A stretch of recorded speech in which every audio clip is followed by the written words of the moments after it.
Hello, hockey fans. I'm Rick Scarborough, and you're watching Blue and White Weekly. Four Nations Face-Off has reached its grand finale, with the hockey world getting set for a rematch between Canada and the United States for all the marbles. So come along as we recap Monday's matchups and get you set for the hockey game to end all hockey games as the tournament comes to a close. Monday's matchups kicked off in the afternoon with Canada and Finland. If either team were to win this game in regulation, they would clinch a spot in the finals against the Americans, thus rendering the evening game useless. For the sake of the NHL ratings, I sure hope that didn't happen. The anthems were sung, and I don't know what's worse, a handful of boos from the Boston crowd or the lady singing "O Canada." She could have at least taken the decency to learn the words. Thoughts weren't on the anthem for long, however, as just under 5 minutes in, Connor McDavid did some Connor McDavid things, wiring one from the high slot and getting the ball rolling for a dominant Canada performance. Just 46 seconds after that, Twitch streamer Young Nate 29 got the next one for Canada, and that would not be his last time in the spotlight. At the midway point of the period, Brayden Point would notch his first goal of the tournament after being moved up the lineup, and Canada heads to the dressing room with a 3-0 lead. Finland came out with a bit more effort in the second, leading Canada 12-8 in shots throughout the period. But the Nova Scotia connection would strengthen Canada's lead as Crosby finds McKinnon, and now Canada's up 4-0. Some might call for the mercy rule at this point, but that goal would be a tad more necessary than you would think. In the third period, Jordan Binnington remembered that he's Jordan Binnington and gave one up partway through the final frame, but Canada remained in the driver's seat. That is, until Finland pulled the goalie and Binnington let in 2 goals in 23 seconds to let Finland come within 1. But it was Captain Canuck who put out the fires as Sidney Crosby levels Mikael Granlund at center ice before scooping up the puck and firing it into the yawning cage. Canada wins 5-3 and guarantees a rematch with the Americans on Thursday.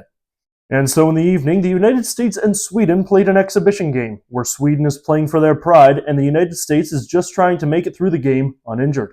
Only one of these teams were successful in their task.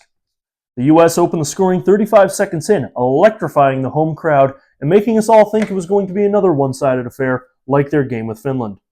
Not long after that, however, just about halfway through the first, Gustav Nyquist tied the game up, followed soon after by a Jesper Bratt goal to wrap up the period and give the Swedes the lead.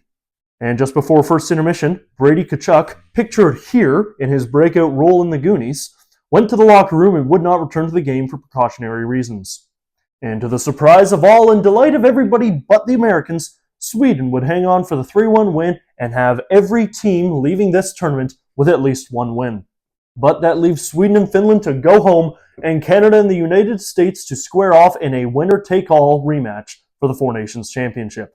Expect Canada to roll out the same roster as they did Monday, right down to the lineup.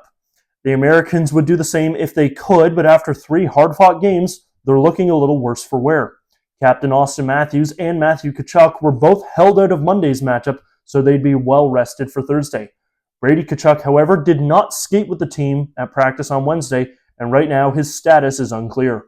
One player who we can confirm will not play Thursday is USA's Charlie McAvoy. The defenseman suffered a shoulder injury in USA's first matchup of the tournament against Finland. Despite playing through it against Canada, he was sent to hospital not long after and has been diagnosed with an infection in his right shoulder along with his significant damage to his AC joint.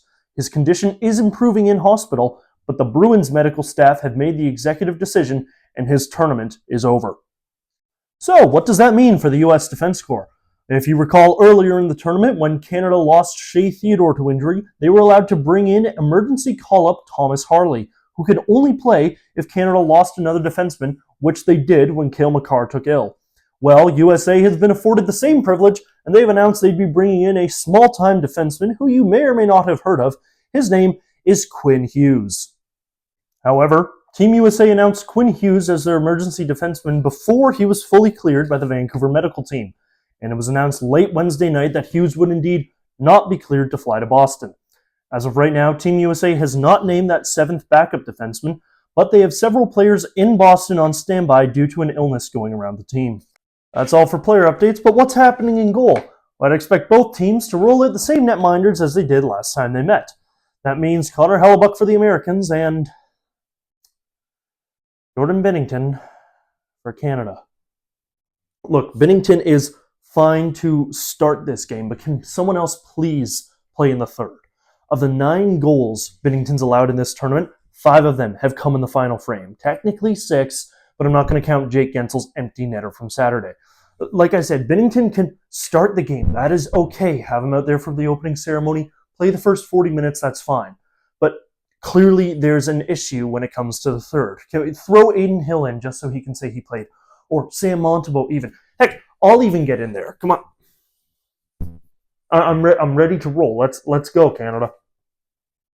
The puck drops tonight, Thursday night at 8, on what should be an emotionally charged, highly entertaining matchup between 2 storied rivals. And no matter how it shakes out, you can bet we're going to talk all about it when the game's done, right here on Blue and White Weekly. But until that happens, thank you very much for watching, everyone. Be sure to like and subscribe, and remember, go Canada, go. See you soon.